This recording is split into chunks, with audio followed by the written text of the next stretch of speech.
The Spurs are a great organization and have had 7 60-win seasons in their franchise history. They had 4 of them in the 2010s, 2 of them in the 2000s, and 1 of them in the 1990s.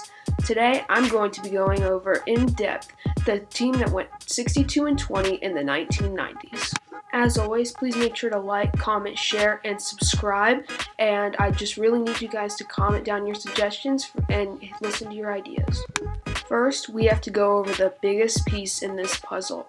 With the first pick in the 1987 NBA Draft, the Spurs selected David Robinson, who would play 3 more years in the Navy, and then he would join the San Antonio Spurs and put up monster numbers for them, and even lead them to a 56-26 record in the 1990-1991 season.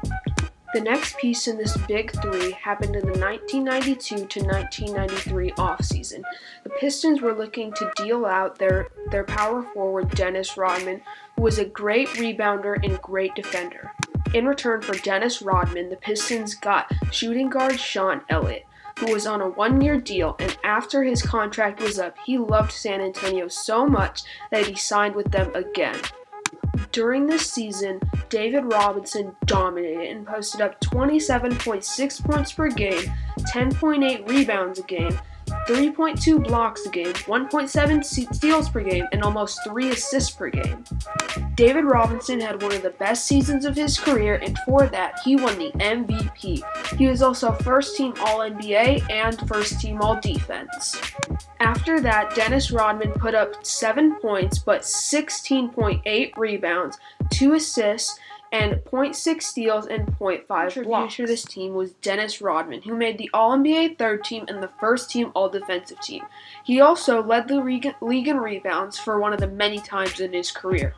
And how could you forget the third piece of the big 3? Sean Elliott in that season averaged 18 points per game, 1 steal a game, 2.5 assists per game, and 3.5 rebounds per game.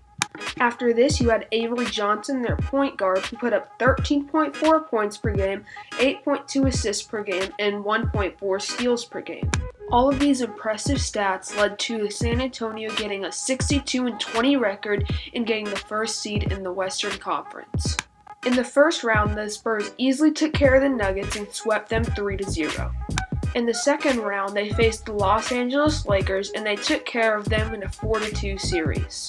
After this, they had to go against the 6-seeded Rockets. Now you might say that should be an easy matchup and they should have booked their trip to the finals. But no, Hakeem Olajuwon was on a rampage and was furious that David Robinson won the MVP over him. Oh, and it doesn't hurt to add that the Rockets beat out the 3-seeded Jazz, who had 60 wins in the first round, and then in the second round, they beat the Suns, who had 59 wins that season. In Game 1, the Spurs narrowly lost to the Rockets by 1 point. Dennis Rodman put up a monster 20 rebounds that game. That's kind of just typical for him. In Game 2, the Rockets won again, this time by 10 points, and Hakeem Olajuwon dominated by putting up 41 points and 16 rebounds. Then in Game 4, the Spurs dominated, winning 103-81. It's now tied 2-2. Right as there was hope, the Rockets broke the Spurs' momentum and won 111-90. This was it. This was the elimination game. The Spurs had to win this game to have a chance at making it to the finals. But sadly, they blew it. They lost by a narrow 5 points to the Rockets, 100-95. During this series, David Robinson put up great numbers of 23.8 points per game, 11.3 rebounds per game, 2.7 assists per game, 1.5 steals per game, and 2.2 blocks per game. But it was nothing compared to what Hakeem put up. Hakeem put up an MVP performance of 35.3 points per game, 12.5 rebounds per game, 5 assists per game, 1.3 steals per game, and wait for it, 4.2 blocks per game. Now that is a Hakeem performance right there.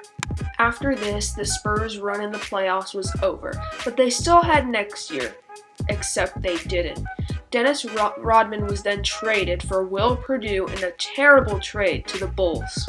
Then after that, the Spurs still had a pretty good season, but David Robinson was sort of falling off, and they wouldn't be as good until they got Tim Duncan 3 years later. The big three of David Robinson, Sean Elliott, and Dennis Rodman had a super good run in the playoffs and in the regular season, even David Robinson winning an MVP.